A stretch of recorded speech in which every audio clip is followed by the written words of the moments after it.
I will introduce Kim Milford. As Executive Director of REN-ISAC, Kim works with members, partners, and sponsors to direct strategic initiatives for research and education networking institutions. Kim joined Indiana University in 2007 and has served in several different roles, leading strategic IT initiatives, directing the work of the University Information Policy Office, and serving as the Chief Privacy Officer. So I'll turn it over to you. Thank you. Thanks, Sarah. Hi, everyone. Thanks for having me. I'll try to make this somewhat entertaining for you. It's so entertaining to talk about cybersecurity, isn't it? Who knows what REN-ISAC is? Oh, yay. Who's members of REN-ISAC? So a couple members here. That means you're probably security focused, so go and good luck, right? This is a really hard presentation for me because I am going to focus completely on the risks and threats. And every now and then I'll mention safeguards and controls, but not very much. And that's really hard. I'm like many of you, as technologists, we're solutions oriented, and I don't get to be very solutions oriented in this presentation. But I have some good ideas about solutions. The REN-ISAC staff, the REN-ISAC community, lots of great solutions. So we're here to help you. And you can always get a hold of me and we can talk about solutions if I scare you too much here. REN-ISAC, I say crappy name, good service. Our name is Research and Education Networking, Information Sharing and Analysis Center. And that ISAC piece is actually a federal construct from way back in 1998 when they set up these ISACs by executive order. And there was an ISAC organized around cybersecurity threat information sharing for every critical sector of the of commerce, and we're a subsector. Research and education is a subsector of the public sector. So the IU decided that they could participate in this, and so they helped stand up the first, or the REN-ISAC. And so we're still hosted at IU, and we do a lot in collaboration with IU. Within the structure of the ISACs, we communicate, we get together and talk a lot with our other sector friends. So we're sharing information with them, and we do that manually, we do it automated. You'll hear that theme throughout when I talk about how we do things. We also facilitate and lead information sharing among members of research and education. We have 520 some members. And the institution is the member, and then everyone on the security team might be a member representative. So about 1,700 people participate in some way, either on our mailing lists or things we push out to them and stuff like that. So we hear a lot. One of my subtitles for this cyber threat briefing, I'm a slide behind. One of my subtitles is we know things and we see things and we try to share things. So we see a lot through our activities, just our member activities, and through our relationships with the other ISACs. We also act as the CSERT for higher ed. So anyone in the world who gets anything that has a .edu attached to it, they can send that to us and we'll try to get it to the incident response team. So we get a lot of intel and information about the threats and real issues, real incidents from that work. So cyber threat briefing, as I said, this is not necessarily a positive talk, but we really need to understand the threats in order to protect against them. And so we're going to look at and analyze some of the trends and some of what we're seeing now. Organizations have to be vigilant in adapting. Things are changing. Steve mentioned that several times in his presentation, that we need to adapt to keep up with these new threats. So even though I don't talk about how we do that, that's certainly the backdrop. So as I say this about evolving and adapting, I'm going to go back to 2015, which seems like ancient history now. DHS did an intelligence assessment on research and education specifically. And they were looking at some of the threat factors specific to our industry. So it was really helpful, and it's still pretty much true. Now, we helped them to write this, and for some reason the federal government loves to use the word targeting. So they say, oh, higher ed is being targeted by phishing attacks. Oh, are we? So it's not sectors? No, we're the only ones? Oh, okay. Then let's not use the word targeting. So, we're trying to help them to really focus on where we are targeted more than other industries. And they came up with two areas. One was around denial of service activity, We've already covered that a little bit. I'll have a few mentions of that throughout because it is a big deal for us. And the second is we're more likely to be targeted for attempts at intellectual property theft. So we see a lot of espionage, and that's just another piece of it. You might remember in 2015, 2016, Penn State School of Engineering was hit. Virginia was hit with major breaches from people trying to get research data. So we know that that is a realized threat for higher ed as well. And I don't really have a lot of references on my slides, but they're in my notes, so when my notes can be public, and you can get them from there if you want to see this report from DHS. A really good tool I look at every year is the Data Breach Investigation Report from Verizon. It just came out in May, and it's always chock full of good information. So if you want to find a little bit more about the industry or cybersecurity, what are the threats, and they always have safeguards in there too. So that's a really great tool for you all. They tend to focus on breach of data and not incidents, but they have a lot of good information about incidents too. So in the 2017 report, financial gain was the motive for attack 73% of the time, and 51% of the time those involved organized crime in some way. Only 18% were conducted by state-affiliated actors, so that's actually gone down a little bit in recent years. We're not seeing as much formally state-affiliated. Now, one thing we are seeing in that area is people who used to be state-affiliated are going out on their own and joining crime syndicates or doing things for hire. So we have a lot of hacker for hires out there now.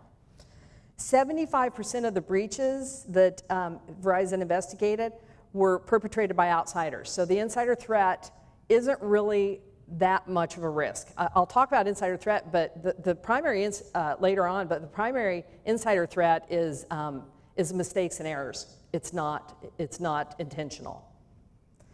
93% of the breaches were accounted for because of the reasons behind them were financial gain and espionage. So again, so this is all kind of forming this picture, right, that it's all about the money, that it's really about financial gain. We're not seeing a lot of the hacking. We see a little bit of the hacking for policy issues, but not too much. We don't see insider hacking, that it's really all about big money now. We see that people use a variety of techniques. It's not just malware. It's not just phishing. It's not just, I'm trying to think of another good example. Those are my two favorites, I guess. It's not just, exploits. So we see that they'll use an exploit, and then they'll plant malware, and then they'll use that to do something else. They'll use phishing. Phishing is absolutely the initial attack vector of choice. I want to say it's something like 70% of the time it's the first attack vector. So they'll use that, and they'll get in one door with one user, and then they'll just escalate, exfiltrate, exfiltrate, exfiltrate. So they're really good if you just give them that one little foothold. In the data breach report this year, education in general, so that includes higher ed and K-12s and a few other interesting people too, had 455 incidents total, but only 73 where those incidents breached data, where the data was discovered from them. So that places us about 7th in the list of all the sectors that they reviewed. And we're really far behind the leaders of the sector. And the leaders are, as you could guess, finance, still huge. Everyone wants to get finance because this is profit generated, this is money derived, so that's where all the money is. So finance, public and governmental always gets smacked around a lot, entertainment, retail. So those are some of the big players that we see. And we're sort of in the middle of the pack. People tend to hit us, but not to the extent where they're targeting finance because of the banking information. Another interesting report that came out this year in February, ECAR did a report where they looked at 22 breaches of higher ed institutions between the years of 2014 and 2016, and they really looked at it for two focuses. They said, are there any smoking guns here? Is there any specific tactic that is always used successfully by attackers of higher ed institutions? Then they looked at the other side and said, are there any silver bullets? Is there one control that always stops the attackers from getting in? And the answer is no to both of those. unfortunately, right? So what does that tell us? That kind of goes back to this random, opportunistic nature of threat that implies a financial motive. They're just looking for money. The stakes around security, around not securing data, are also increasing. NIST is currently shifting in their, I can't remember which, I didn't write it down, 800, 171, in their standards, shifting from a machine system-based standard to a database standard. So they're not, it used to be federal information system, and now they're calling it information, unclassified controlled information is their terminology. So they're shifting, so anyone who reports anything that's considered unclassified controlled information now has to abide by NIST standards. So we're ramping up on the threat side, but we're also ramping up on the compliance side. So we're kind of being forced to move and think and adapt differently. This is from the Verizon report. As you can see, there's it's everything you can imagine. Web app attacks are certainly the highest number of breaches. They're not the most common incident. The most common incident is denial of service attacks, but they account for a very small portion of the breaches because they are just not about breaches, they're about disrupting activities. What we do find that denial of service attacks are used as a smokescreen sometimes, so they're over here going, look at the birdie, and then they're exfiltrating data over here, either, not even at the same institution most of the time. So they're making big clanging noises, and then they're somewhere else at, I don't know, at a Boeing, I think was an example. At the time, this massive denial of service attack is going on. Boeing's getting hit, and they're trying to get into their website. So we see that a lot, where it's used as a tactic. There are a few unique challenges to education sector with keeping information secure that Verizon raised in the report. Obviously, and this is like, speaking to the choir here, student user population has varying degrees of technical skills. So at a private corporation or even a governmental agency, you can kind of set the standard and push that standard. We don't get to do that because our student population is very different in their technical sophistication. We have students as data subjects, that they're bringing all this PII with them, and we need personally identifiable information.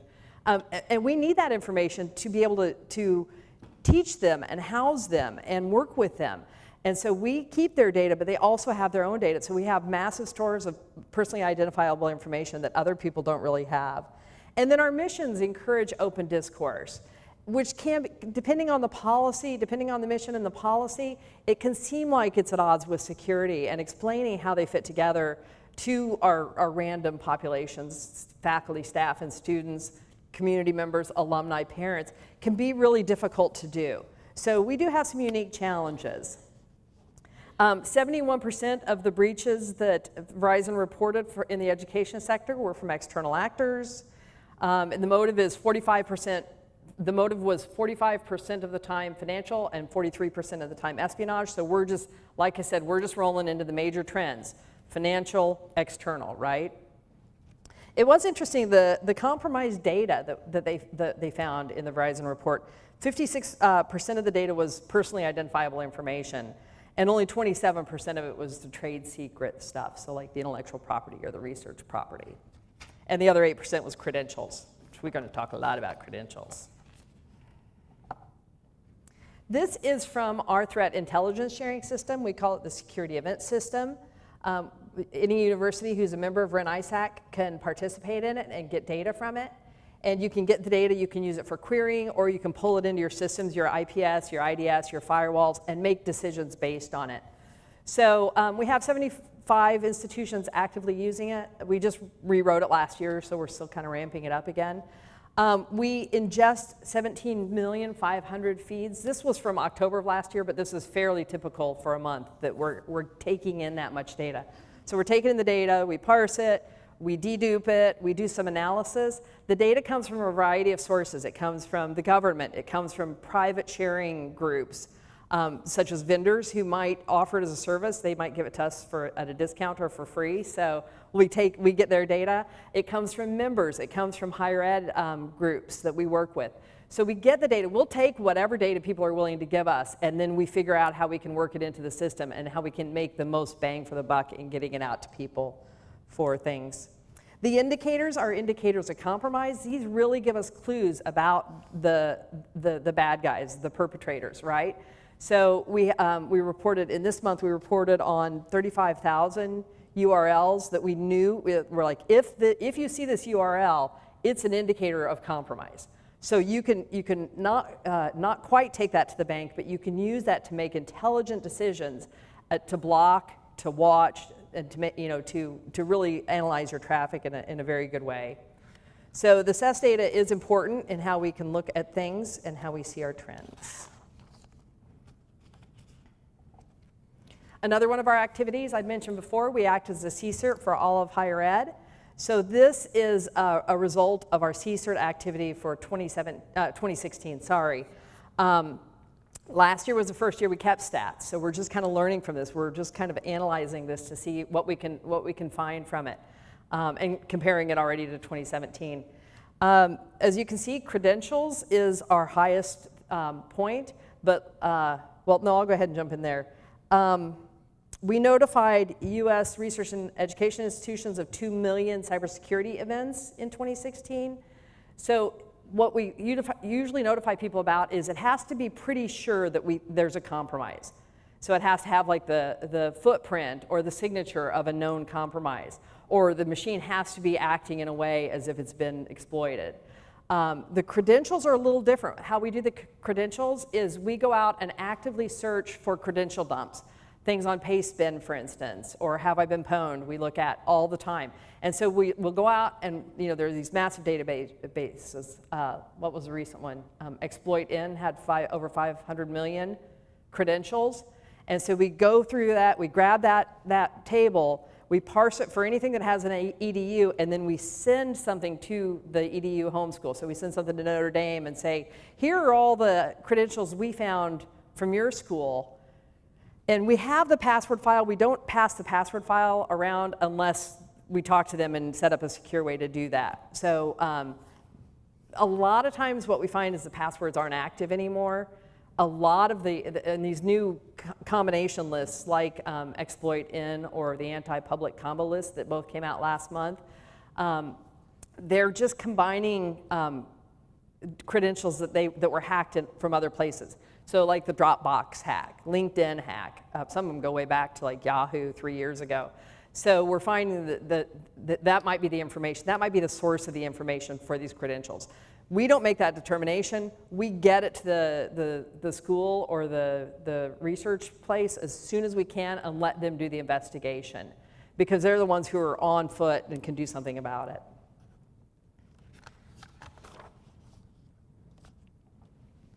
So here's a quick look comparing 2017 to 2016, although it's not really that helpful.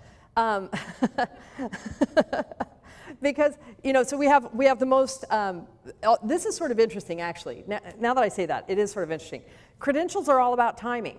So in 2016, in the spring of 2016, the LinkedIn and Dropbox hacks both happened, breaches both happened, and all those credentials were leaked. So these are massive online services, and those credentials got leaked. And I don't know about you guys, but I use my IU account for LinkedIn, my IU email account. I do not use my IU password, but I use my IU email account. Well, the people who hacked it don't know whether that's my IU email account. I'm sure they do now because I'm sure they've tried it. And we don't know that when we pass that information along. So we just know that those were the credentials. So 2016 was high because both of those breaches. In January through March of 2017, we didn't have any big breaches like that. Now, the next quarter is going to be off the chart because of those really big public ones I was talking about. Compromised machines is also a little bit cyclical. I'm trying to think if, again, we'll see 2017 jump in the second quarter because of all the NSA leaks that were exploited. Open recursor DNS resolvers, this looks small by comparison, but when you think about the scale, how many resolvers do we have versus how many credentials we have, it's still a big deal. So we definitely notify people about that. Tom mentioned risks around DNS amplification attacks. So getting people the word about these open recursive DNS resolvers really helps to secure that piece. On denial of service, we are often victims and perpetrators of denial of service attacks. Unmanaged computers can be used to carry out denial of service against other people. And sometimes we are victims and targeted because of, I think it's largely from the student population that they'll start a little gaming war or something like that. A rival from another university will start popping the university. DDoS as a service is a thing you can go out and buy. They call it stress tests, network stress test. You can go out and buy someone to do a denial of service attack against your friends or enemies. So these are, this is according to the Privacy Rights Clearinghouse, and it shows sort of an annual trend of breaches in higher education. I'm sorry, in the education sector, so it's all education. And we're actually, we have this nice downward slope, and there's a couple reasons for that. One good and one a little concerning. So let's start with the good, right? Controls. We see things like two-factor authentication and user education are really paying off. So implementing those controls, our network controls have been strong and robust for a number of years. Implementing controls like that does help to drive down the number of breaches. Another reason that is a little concerning is that it reflects a trend towards individualized attacks. So the attack is against me, not IU, right? That it's my credential that is popped. And then from that, the attackers take that credential, they escalate the privileges and get to where they want to, they exfiltrate data, so they can do a lot once they get into that one account. But the way that accounts are reported isn't consistent. Almost every state in the US has a breach notification law. They're all a little bit different, but they're all basically the same. And they almost all have a threshold, like if so many accounts are, if so many data elements or so much PII is exposed, you have to notify the victims. And this report, the Privacy Rights Clearinghouse, is based on those victim notifications and on those reported breaches. So if I'm an individual, first of all, I might not know I've been hacked for a very long time, and the perpetrators are trying to keep it as quiet from me as they can because they want to keep using my credentials and keep using my machine and everything. So they're going to keep a really low profile. I don't know. They're not in any hurry to tell anyone. My system admin people might not know. And then if I do discover it's breached, it's unlikely I would say, oh, well, what are my obligations to the state to report this as breached because I had access to our student database. So I might know to go to the security office and report it. If I do, they would know what to do. But a lot of times at the individual, I'm just going to change my password and move on. So there's a big user education opportunity there, I think. It also may take longer for the educational institution to discover it when it's an individualized attack. So they're not seeing any signals flare up or anything like that. And that's where those indicators of compromise come in, because if you have those indicators of compromise somewhere where you're doing some detection, you're like, wait, why is this URL, why does this keep popping up from this user? Maybe that person's been compromised. So those give you sort of a forward proactive look into what's going on. But this individualized attack is a big trend, and it's a very concerning one. Now, that being said, it's not all bad, right?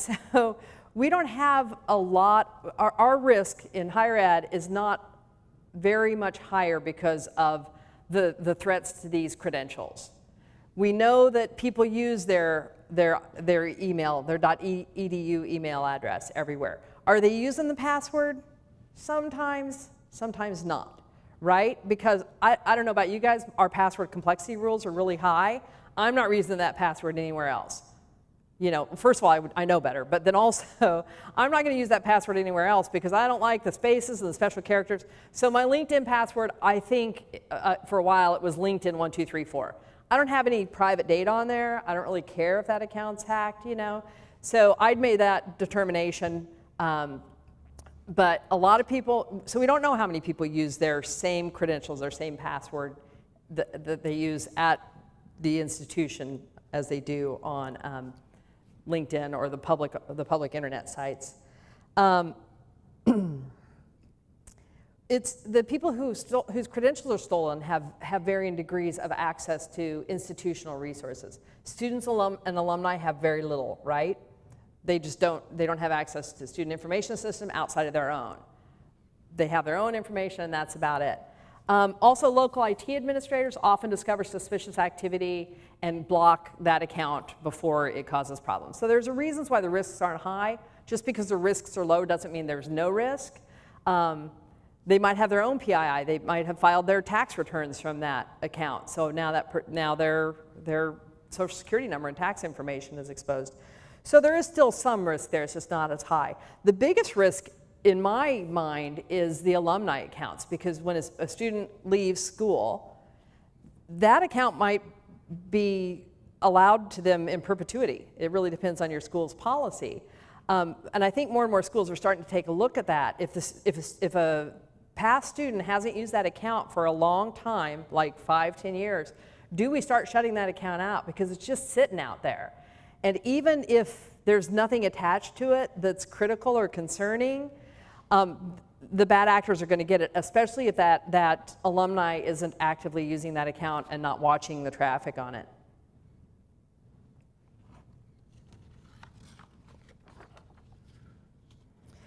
Have I Been Pwned is a great site. Has anyone used it? Yeah. For yourself or for domains and alerts? Anyone using it for that? Okay. So you can check yourself. Just type your email address, any email address or username you want to, into the field, and you can see what attacks you might have been subject to, what breaches your login ID might have been subject to. Administrators can set up alerts for the whole domain and use it as a sort of an ongoing tool for that. Oh no, I was pwned. This is the LinkedIn breach that I mentioned earlier. My account was taken in that breach. I did not use my IU password for that, so I was good. And then as soon as I got the announcement from LinkedIn, I changed my password. So I did everything that they recommended and did it. But it is helpful to know. And I don't know who's running Have I Been Pwned, but they're keeping the information updated very rapidly. Like I mentioned, the two recent lists, Exploit In and the anti-public combo list. One of them was 500 million credentials, one of them was 490 some million credentials, and that's already out and Have I Been Pwned, so they're doing a good job. I think it's just a labor of love, so when the person gets tired of doing it, who knows what's going to happen.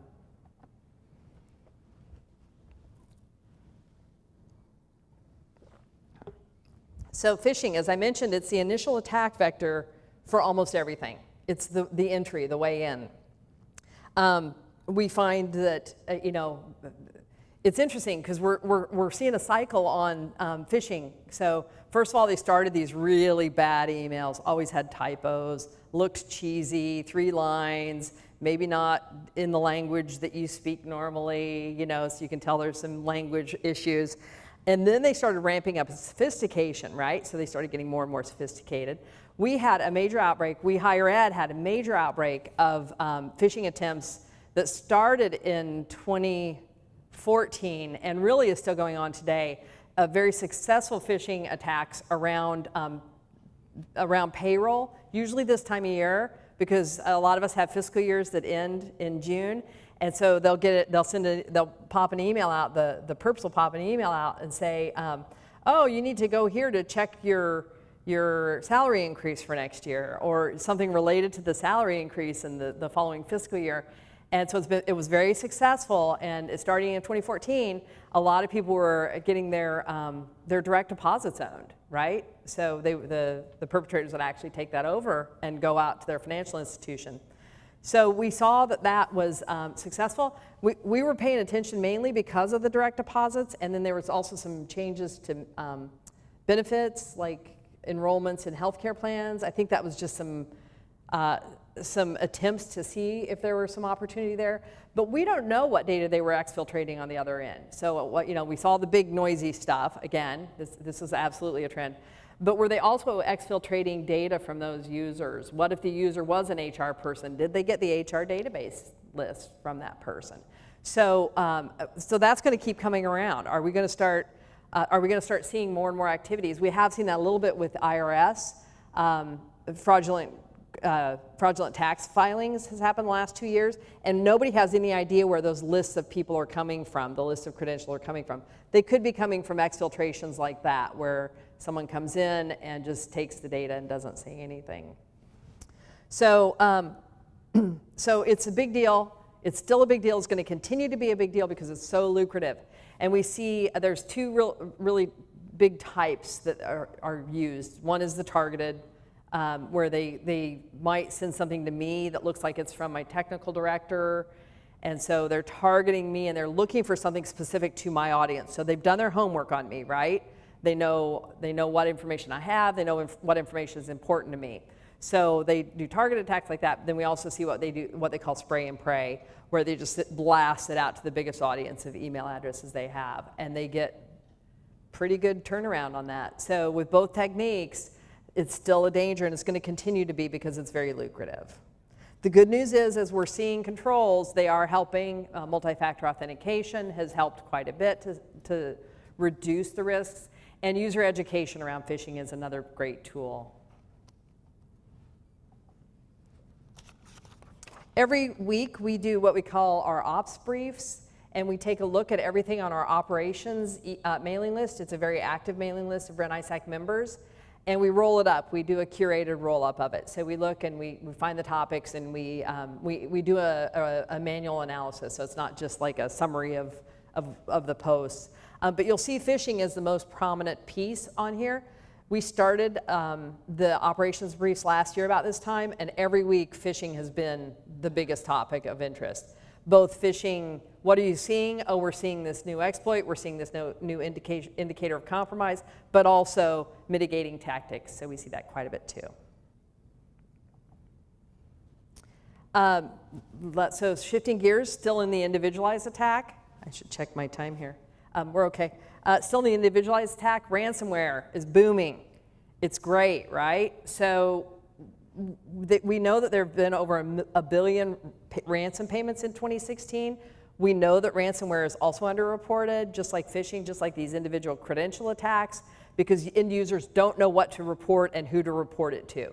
So even though we know of a billion, it's probably much higher than that.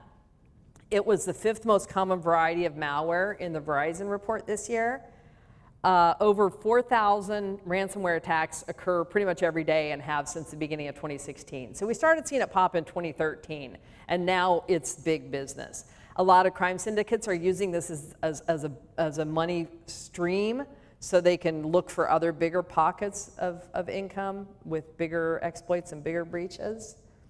Phishing emails containing some form of ransomware grew 92% during 2016. So, as I said, phishing an initial attack vector, it's that way for ransomware too.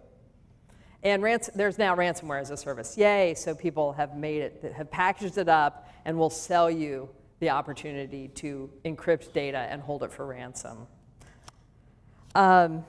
Most victims are still home users and individual users. So the ransoms are small, between 50 and 250. One of my favorite stories was someone's, so I love telling these third parties, someone's grandmother was popped with ransomware, and so she had to go through paying this person in Bitcoin. And she said, oh, I called and their support desk was so nice.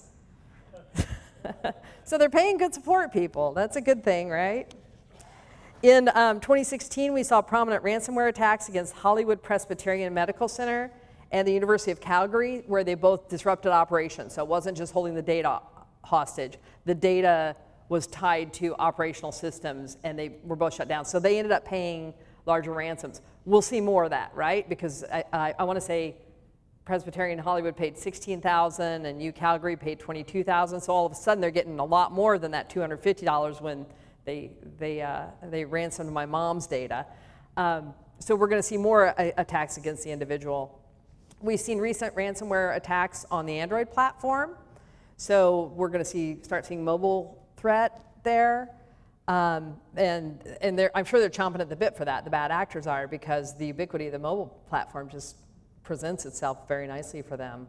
They're experimenting with new deployment tactics. A recent case showed the Locky ransomware, which was really the dominant ransomware for 2016, hidden in a Word doc, hidden in a PDF. So you had to, first of all, the user who was infected by that ransomware, kudos to them for sticking with that, because I would have given up way before that. The SANS Institute has done quite a bit of research on ransomware. Ed Scotus there says that he sees a ransomware attack on Internet of Things devices coming soon. So not just access to data, but access to more operational functionality is probably the next wave we'll see there, like security cameras. So just last month, we had WannaCry, which was a form of ransomware, right? And I'm sure everyone was dealing with that to some degree. I probably don't have to tell you much about it. And I'm going to use the word fortunately. Fortunately, Europe was hit worse than we were. You know, so how's that for Schadenfreude? That we didn't have to worry about it quite as much because they were on the front end, and there were already sort of controls in place by the time it hit us. But some really big targets were hit. Oh, I just used that word target, I shouldn't have. Some really big organizations were hit. They were not targeted. It was a worm that was just spreading. So they were happy to get everyone that they could, like Telefonica in Spain and FedEx and Deutsche Bank. But those people weren't specifically targeted. They were just victims. The exploit for WannaCry was drawn from the NSA exploits that were stolen and leaked in earlier this year, February or March, I think, by the hacker group Shadow Brokers. Within 4 days of the outbreak, things were calmer. We still see small pockets of activity where someone has been in a cave for the last 4 weeks and hasn't had time to patch their old systems. The old systems were a big problem with this, and that's why we saw Microsoft come out as quick as they could with patches for old no longer supported operating systems, because they said it was still an issue. And we're seeing this with the new wave of Microsoft patches that are just coming out this week too, that they're back patching previously non-supported systems because they're afraid of another outbreak. We will see more copycat attacks. It wasn't lucrative from a financial standpoint, but it was lucrative from a storytelling standpoint, and there's some allure to that from the crime syndicates. So we'll see more copycat attacks to that. The FBI has done a pretty good campaign around raising awareness for ransomware. This is just kind of a list of some of the things they recommend from their thing. The big question on ransomware for us is whether to pay or not to pay. And that really has to be a case-by-case decision based on the data, how important it is, how much you need it, how much they're asking was probably part of that discussion. Do you have a strong backup strategy? Is it well tested? Is it easy to get the backup so that you can just walk away from it? So do you have mitigating factors? Things like that. The FBI strongly encourages people not to pay because they think it just perpetuates the risk. And we've absolutely seen that where someone, an individual pays, and then the next day they're infected with another sort of ransomware. So we know that is a true fact. It's not just the FBI myth. They will come back and look for other ways to get in. Ed Scotus from SANS again, he recommends that we all look small and poor. He says it's a negotiation, that it's not just pay, that you come back and say, well, I don't have that kind of money, and try to negotiate them with, which is also kind of weird. The FBI doesn't like that because the FBI doesn't want you to negotiate that. They just want you to walk away. But that's what this gentleman from SANS recommended. So shifting gears a little bit, we need to talk about system vulnerabilities. As you might remember from an earlier slide, we sent out 67,000 notifications of compromised machines to folks in the .edu sector. New bugs are discovered daily. Old bugs are still used and exploited all the time. So we see this is still a big problem. So this is the biggest problem outside of the individualized attack that I talked about earlier. In R&E's complex IT world, where we have distributed administration, innumerable applications on everyone's servers and everyone's desktops, we have a high risk that there are unpatched machines that can be exploited. This chart shows for March 2017, the types of exploits that we notified people about. So our biggest one that we notified people about was Conficker. Conficker came out in 2008, so it's an oldie but goodie. It's the gift that keeps on giving, I guess. So we know, this is a little concerning that we haven't patched these servers since 2008, right? This is a really interesting mix. In 2016, when we looked at these, we looked at it on a quarterly basis, and they were all older. But then, as we started progressing towards early 2017, some of them, there are some new exploits that we're posting on, or that we're notifying on, like Nivdort, Vautrec, and then the Avalanche variants. Does anyone know the story about the Avalanche network from last year? You might have missed that. It was a multi-year coordinated law enforcement investigation, and they discovered just a ton of malware variants hosted on this network. They allowed, the Avalanche network, it was a European network, and it allowed botnet operators to hide their phishing and malware delivery sites. They hid them for a long time. And they were under research, or under investigation for a long time, but there were many different national investigations, like the FBI was involved and some private sector groups were involved in pulling the investigation together, and they were able to take that network down completely. So the second largest one, the Avalanche variants, those are variants that were hiding on that Avalanche network and were just discovered after that takedown in late 2016. So that was a good win for law enforcement. Yay. This is from the Verizon Data Breach Investigations Report. And it's sort of complex, and it's probably pretty small. This looks at the various sectors and talks about area under curve, which is addressing the findings of vulnerabilities within 80 days, and then completed on time, which is making sure that the patches are in place and scans are performed and everything looks good in a timely fashion on vulnerabilities. So I do want to kind of look at the comparison of the different sectors, because education is really far behind here. Our area under the curve, meaning we're mitigating within 80 days, we only do that 12% of the time, so that's pretty low. And the completed on time is only 18%. So by doing so, by having these very low rates of response on vulnerabilities, we are making ourselves a target, because if you look at the other industries, they're not doing it. They're not leaving themselves vulnerable. So this is a concern for us. Talk a little bit about, let me just mention some of the larger tech trends that are impacting cybersecurity. Convergence of personal and professional, that we don't have much difference anymore. I'm likely to post something on LinkedIn when I'm sitting at home watching the news from my professional side, and I'm likely to post something on Facebook from work sometimes, right? So on my phone or whatever.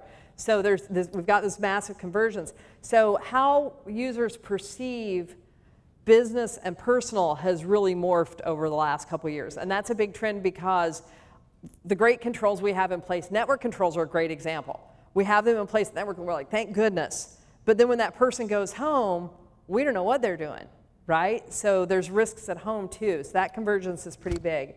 Cloud everything, we talked about the cloud environment this morning. As things move to the cloud, how do we ensure that that people understand the security expectations around using those provided services? And then just the concept of risk management. We have to prioritize things. We have to look at things for our universities and our organizations. We can't do everything today. So, utilizing risk management to our advantage to take care of things can sometimes mean that the information security, cybersecurity gets prioritized lower. So how do we bridge that gap? So just kind of watching that is an important trend too. On the convergence of personal and professional, education is key to that, right? We want to make sure that people understand about cybersecurity wherever they are and however they're interacting with the internet. And that means home, it means when they're traveling, it means at work. So education really helps us with that. Technical safeguards are only go so far. And then, we're in a unique position because we're educators, maybe not personally, but we work for educators and we understand the importance of education. So is there more we can do to help people with education? The Pew Research Center did a recent survey around cybersecurity. If you haven't taken the quiz, I strongly recommend it. But they did find, they were pleasantly surprised by some of the findings. They found that 54% of internet users were able to identify examples of phishing attacks. And that goes back to phishing attacks today, but what's the next wave of phishing attacks? What can we anticipate people seeing that will be successful so that we can help them with that? But they did have problems with understanding things about Wi-Fi. Users tend to think that all Wi-Fi is encrypted and secure and things like that. So there were some good things and some bad points on the Pew Research survey.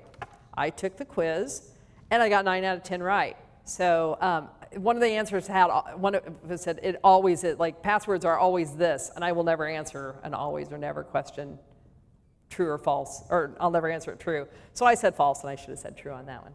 So so there was that issue. But it's a really good research survey if you're looking for information about the importance of awareness. If you want to take it yourself, I strongly recommend that. And I think that's all I've got. I know I kind of threw a lot of information at you here.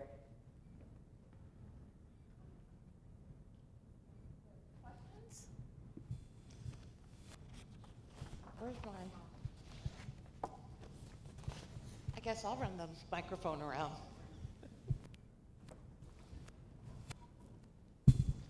So the graph that you showed that talked about mitigation of vulnerabilities in various industries, education's at the bottom. Does that include those figures that you have for, say, password dumps that don't necessarily have valid information in them? No, this is just the patch cycle. The patch cycle. Okay. Yeah, so just machine vulnerabilities and exploits.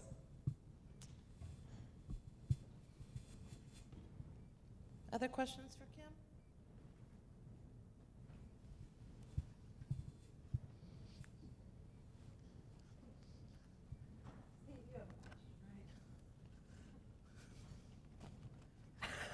You guessed it. So the last time we talked in the hallway at the Internet 2 meeting.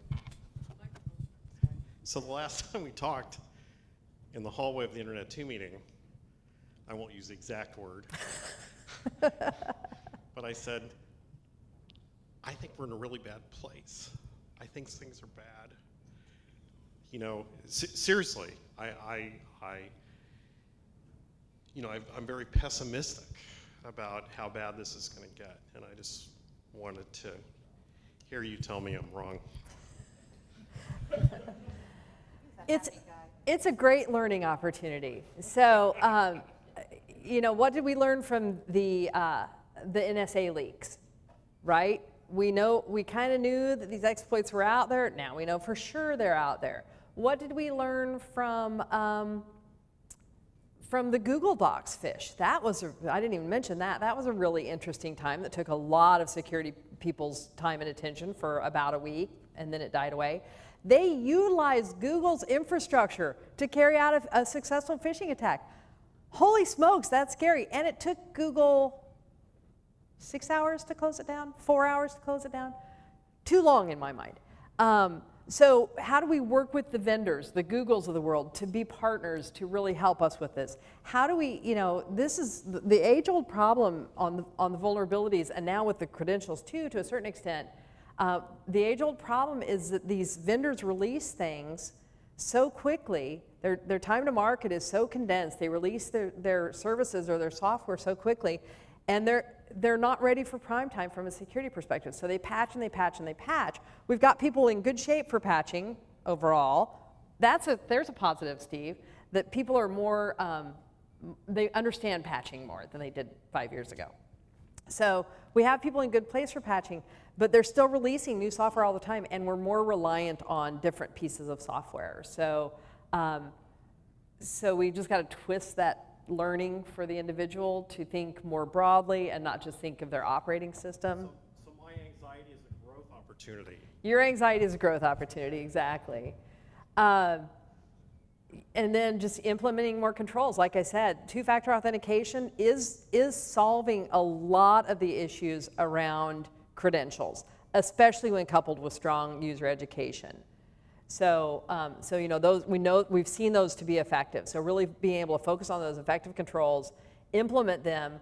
I think our implementation time frames have gotten shorter. Two-factor authentication was rolled out very quickly in higher ed. It's now almost a standard. I think over 50% of universities use two-factor authentication. So comparatively, if you look at some of the things that used to take us 2 years to roll out, it was rolled out at some universities in 6 months or less. So we're seeing a shorter timeline on implementing controls. So that's a positive, I would say. Yeah. You picked the right time. That was it. That was incidental. Any other questions? Well, thank you, Kim, so much. Such a timely and relevant presentation.